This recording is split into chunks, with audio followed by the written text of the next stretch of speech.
There is a paradox that almost every empath must live through. They can see the good in every soul, yet that very vision makes them the ideal prey for narcissists. In the world of psychological mirrors, where emotions are used as tools and kindness becomes currency, empaths are not harmed because they are weak, but because they believe too deeply in the power of light. They believe that with enough love they can dissolve anyone's darkness. But what Carl Jung warned nearly a century ago still holds true today. Until you make the unconscious conscious, it will direct your life, and you will call it fate. Most empaths don't realize that much of what they call intuition is actually being guided by unintegrated parts of their unconscious places, where compassion blends with the fear of abandonment, and love merges with the need for validation. The narcissist, whose survival depends on control, spots those gaps long before the empath does.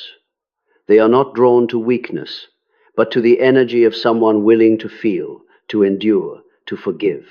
And in that process of feeling for and enduring for others, the empath slowly loses their own sense of self, not because they lack strength, but because they have not yet learned how to direct it.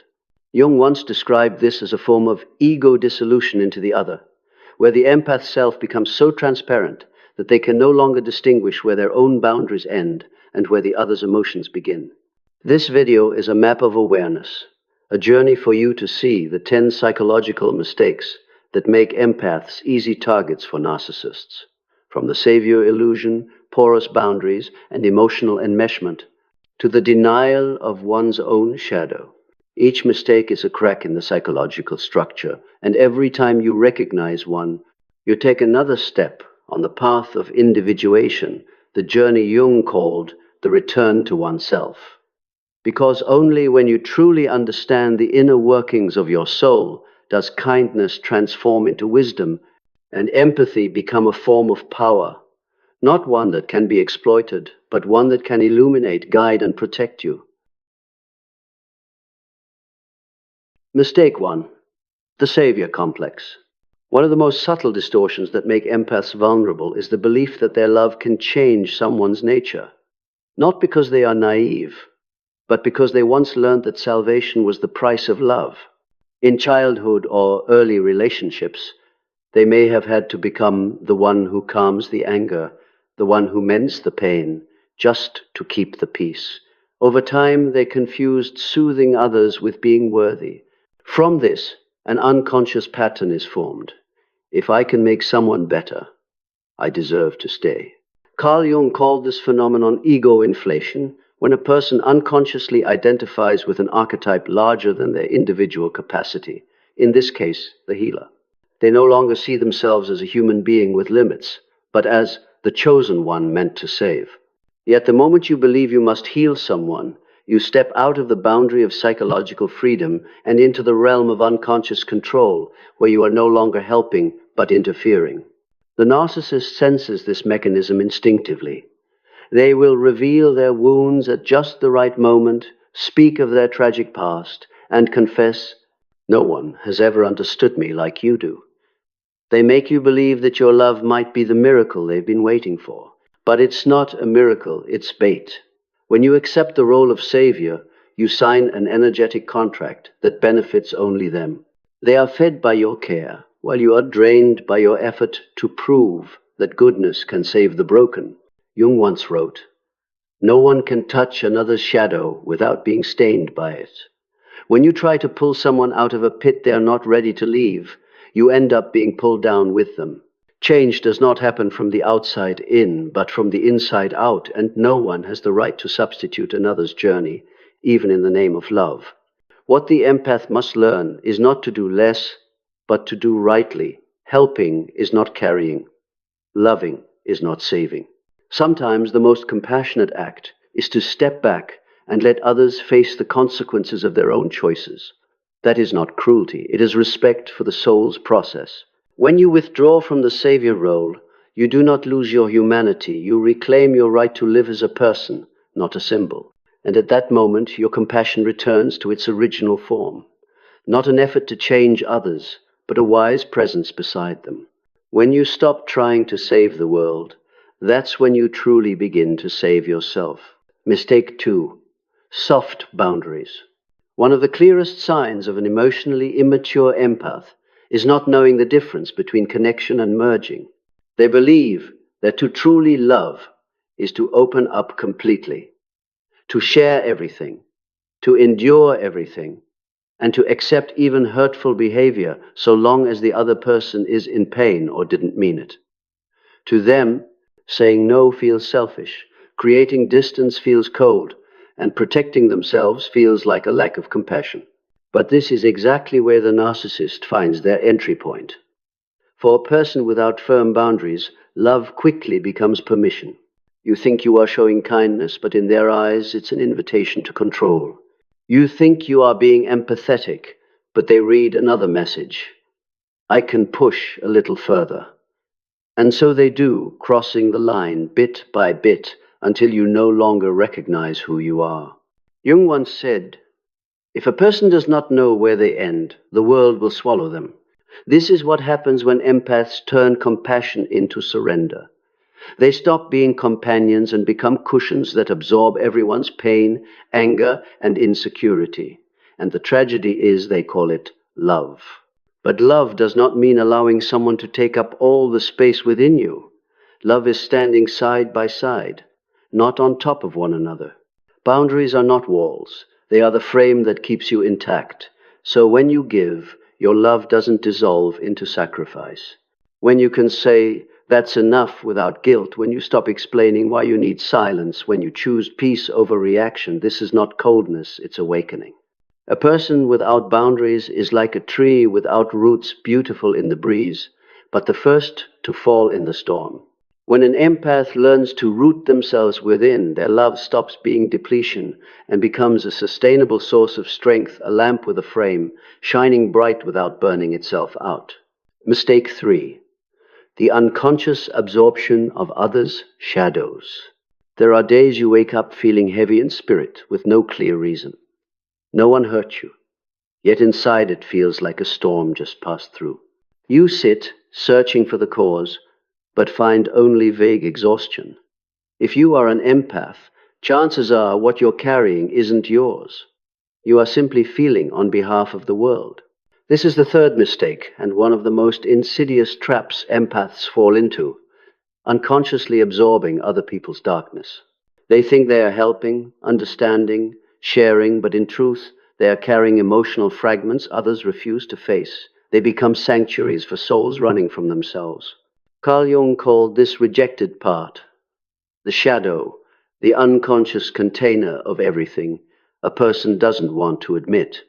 Anger, envy, lust, fear, greed, or the hunger for power. When someone refuses to face their shadow, that energy seeks another vessel. The empath, open-hearted and deeply receptive, becomes the perfect container. They don't just listen to others' pain, they unknowingly carry it. Look around your daily life. You sit beside someone who seems gentle, yet you suddenly feel irritated. You work with someone anxious, and later your heart races for no reason. You love someone deeply wounded, and after a few months, you feel drained, confused, reactive, just like them. You're not understanding them, you're becoming them. Jung wrote, everyone carries a shadow, and the less it is embodied in the conscious life, the blacker and denser it is. When you're around people unaware of their own shadow, that energy doesn't vanish, it transfers. They unconsciously dump what they can't bear, and you, with your open heart, receive it without realizing. Empathy turns into identification, and thus you start living out what others have disowned. The tragedy is that empaths often misinterpret this.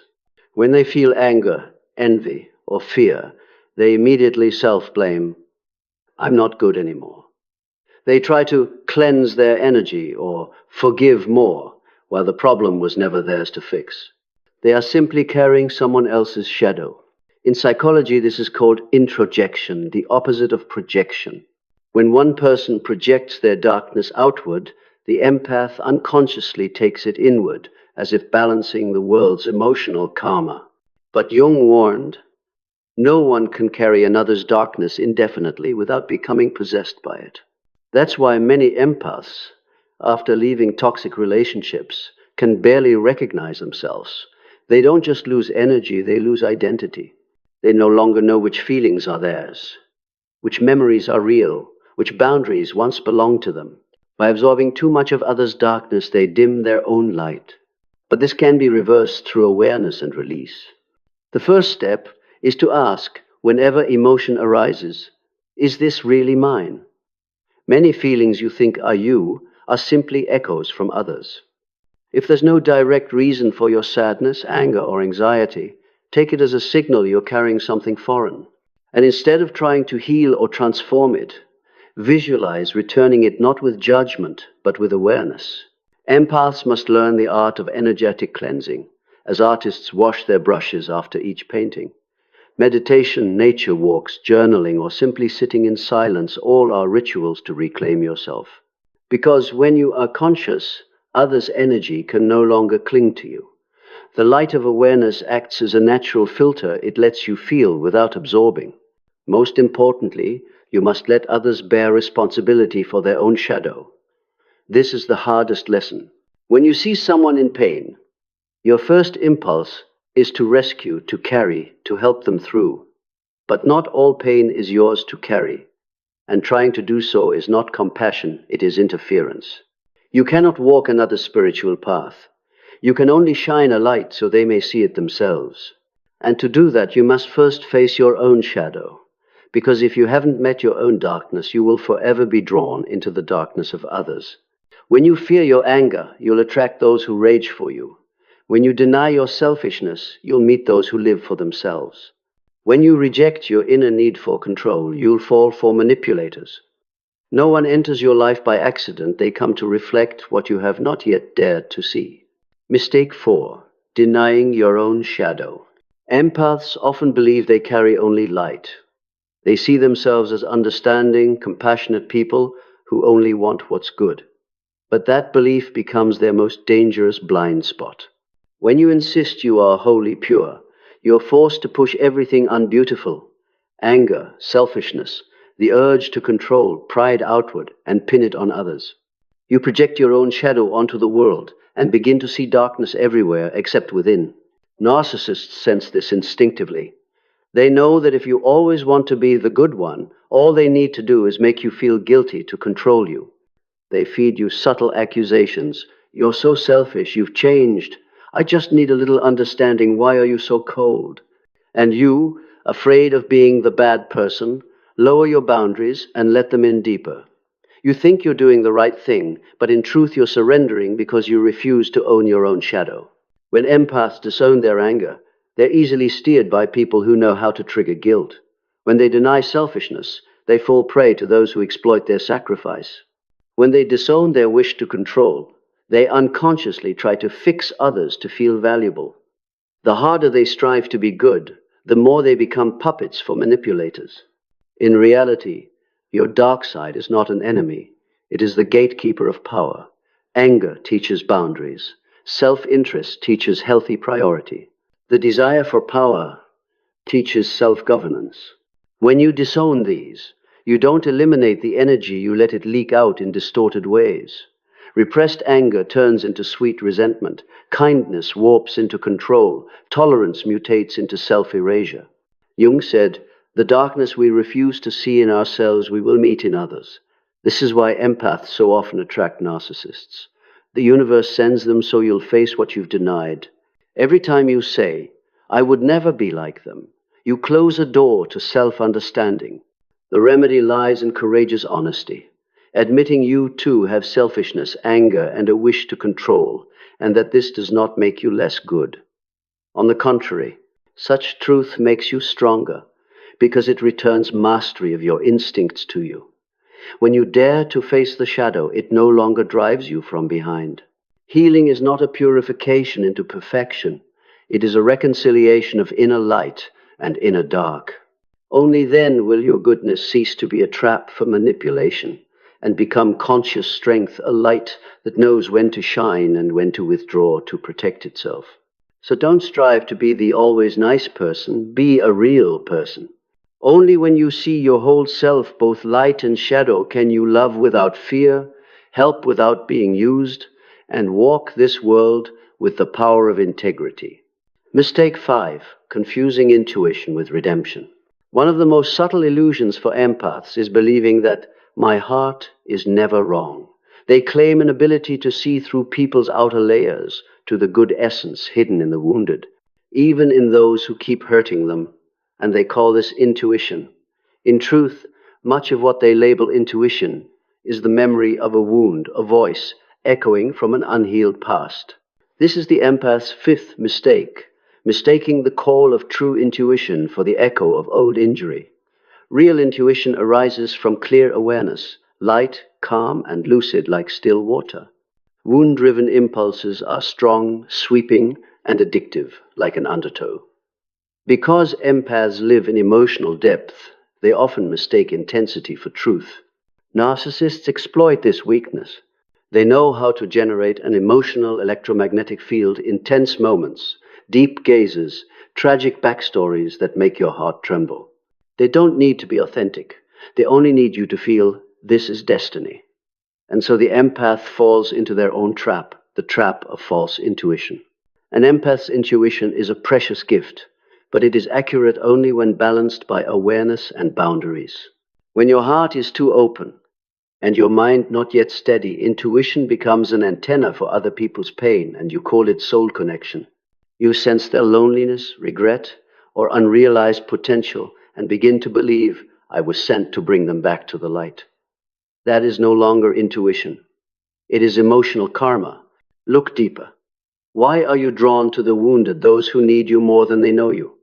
Because your unconscious is seeking the same thing to be seen in your pain. In them, you meet the part of your soul once abandoned. You think if you can save them, you'll also save the part of you no one saved. But this only repeats the old cycle.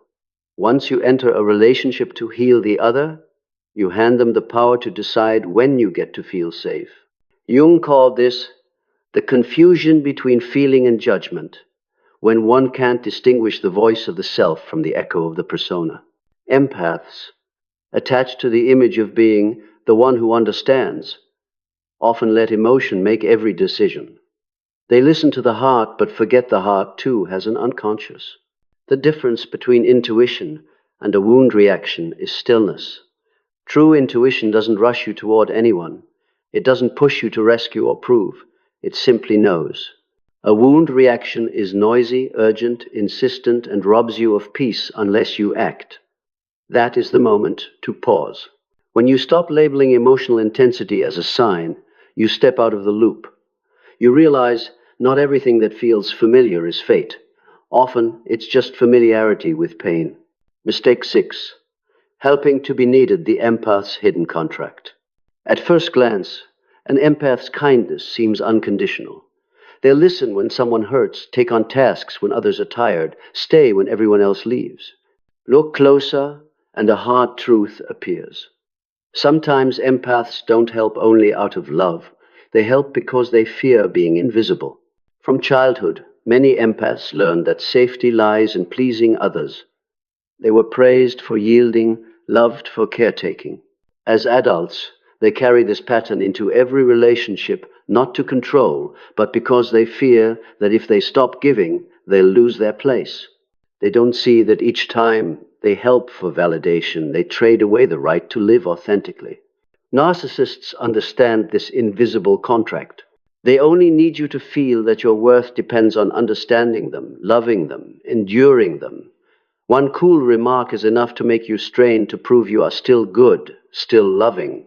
They don't need to command, only to withdraw attention, and you will hurry to compensate with sacrifice. To outsiders, you look like an angel.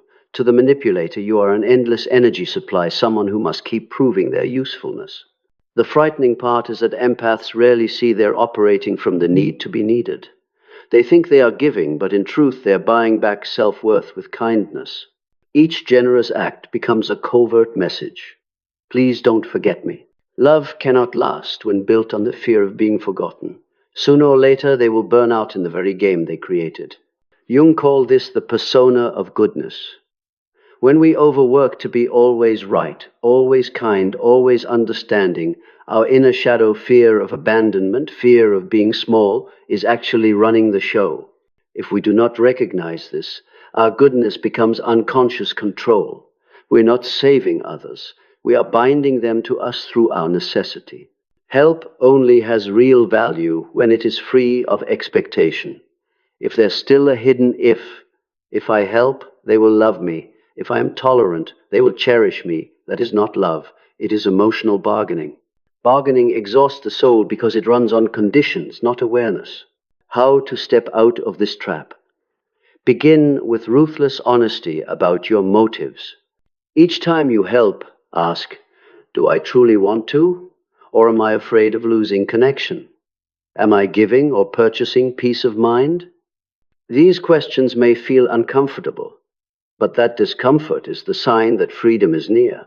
Admitting that sometimes you help to be recognized doesn't make you worse. It purifies your kindness because now it flows from consciousness, not need. You can remain generous without being bound to the role of the one who always helps. You'll know when to give and when to stop. Mistake 7.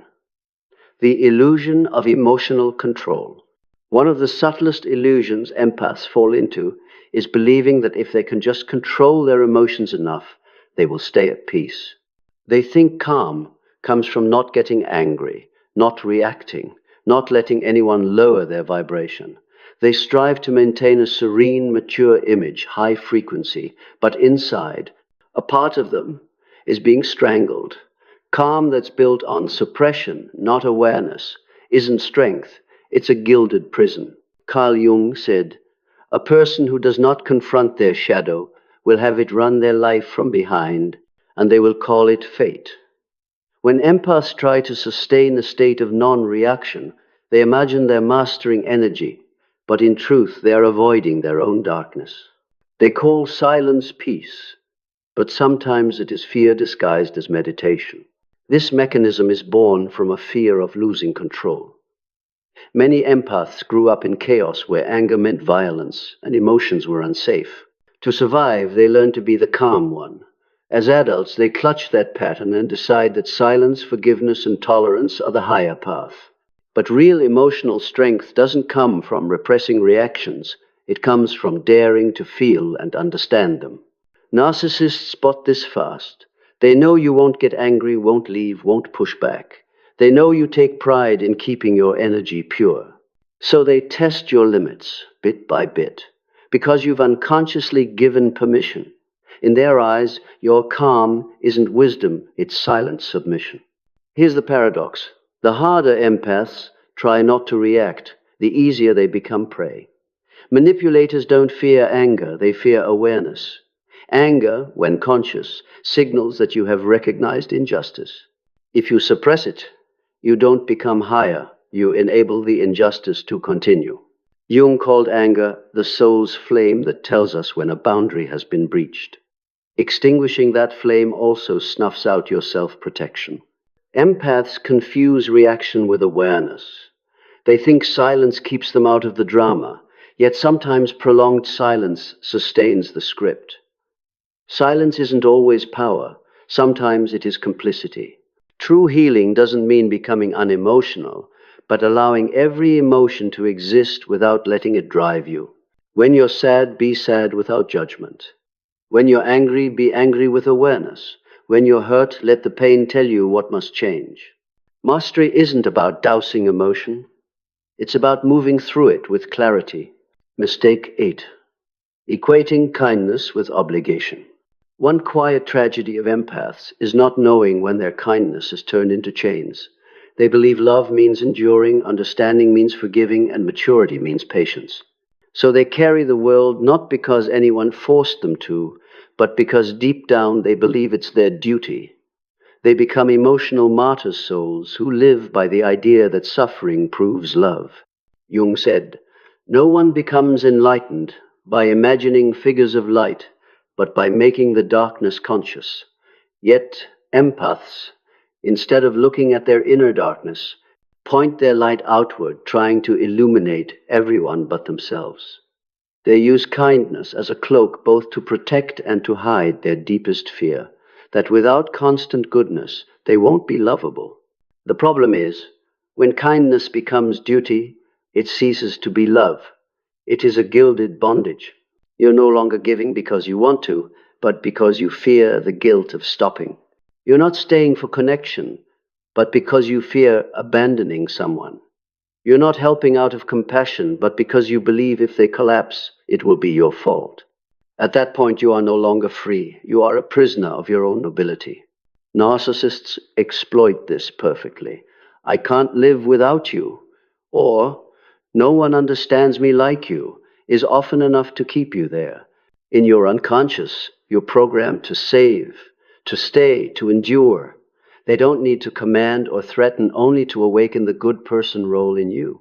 And then you bind yourself with an invisible cord called emotional responsibility. But the truth is, you are not responsible for another person's choice to suffer. You are only responsible for your response to it. If you must sacrifice your health, sleep, peace, or dignity to keep someone from falling apart, this is not love, it is emotional addiction. You are propping them up with your energy, and when you burn out, you both fall. Jung called this the distortion of compassion, when the energy of love is mixed with the instinct to control. Empaths think they're granting freedom, but they actually keep others dependent because they fear that if someone must face their own pain, they themselves will feel useless. The paradox: in always trying to save someone, you prevent their growth. Real love doesn't need rescuing, it needs presence. It doesn't require you to carry, only to be real. But to love honestly, you must accept this: others have the right to fail, to lose, to ignore your advice. Sometimes the highest compassion is not in shielding someone from pain, but in allowing them to face it. Mistake 9. Saving others, abandoning yourself, the neglect of the self. Empaths often spend a lifetime caring for the world, yet forget the smallest, most sacred territory that needs care for themselves.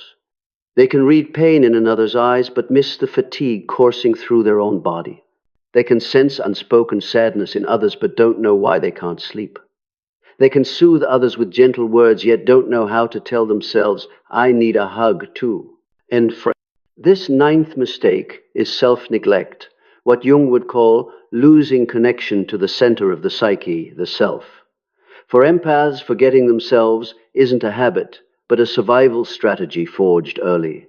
As children, they learned that safety arrived only when others were pleased, and peace only when everyone around them was satisfied. Caring for others became their compass. Over the years, they became expert at understanding others and gradually blind to themselves. Jung wrote, if you look outside, you dream. If you look inside, you awaken.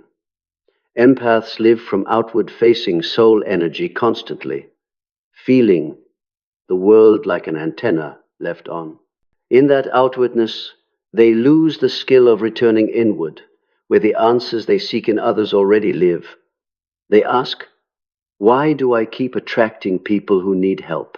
The answer is within, because your own soul is also asking to be helped. The trap of compassion is thinking you're loving others when you're actually trying to feel loved through helping them. Each time you heal someone, you feel worthy. Each thank you makes you feel seen. But if kindness is your only path to having a right to exist, it is no longer love. It is reverse emotional dependence. Narcissists don't need psychology books to spot this. They smell the lack like blood. If they can make you feel necessary, you'll never leave. They turn your invisible fear of not being recognized into a leash. And you stay, not out of love, but out of fear that leaving will make you empty. Empaths don't see that they're pouring water into leaky vessels. They give and give, yet are never filled, because they've forgotten the true well is within. They seek being needed from the outside, instead of learning to self-nourish from within. Thus, they always feel depleted, even in a sea of people. The cure is not to stop loving, but to point love in the right direction. Not, I love you so you can be happy, but I love you without losing myself. Not, I stay so you won't collapse, but I trust you are strong enough to stand. Not, I give to prove my worth, but I give because I am already full. Recovery begins when the empath dares to ask the deceptively simple question, what about me? That question isn't selfish. It is the soul's call to come home. It is the voice of the self, the sacred center Jung saw as the guiding star of every psychological journey. When you pause, breathe, and recognize that you too deserve to be heard, loved, and rested, you are not abandoning others. You are returning to love's natural balance. Mistake 10. Believing that love can save everything, the salvation delusion. This is the final and deepest illusion an empath must face. The belief that love is enough to heal all things. It sounds beautiful, noble, poetic, something they've read in books, heard in songs, and seen in fairy tales they grew up with. But in reality, especially in a relationship with a narcissist, that belief becomes a double-edged sword, cutting the very hand that holds it. Carl Jung once wrote, "Not everything that faces the light becomes illuminated, but nothing can be redeemed until it is seen." And that is the heart of the matter. Empaths fail to realize that love, if not received consciously, has no healing power. Light cannot warm a room if the person inside insists on closing the curtains, locking the doors, and hiding in their own darkness. But empaths refuse to let go. They believe that if they are just more patient, gentler, more forgiving, the other person will change. They believe that love can reach the soul of the narcissist. They believe that behind the coldness, deceit, and manipulation lies a wounded child waiting to be saved. What they do not realize is that while they are trying to rescue that inner child, their own inner child is slowly dying. Empaths are drawn into a timeless spiritual tragedy. They don't just want to be loved, they want to redeem love itself. They want to prove that goodness can still triumph, that if they love deeply enough, the other will see their worth, feel remorse, and transform. But what they don't understand is this. Love can never save someone who refuses to see themselves. The narcissist does not lack love from you. They lack the capacity to receive it.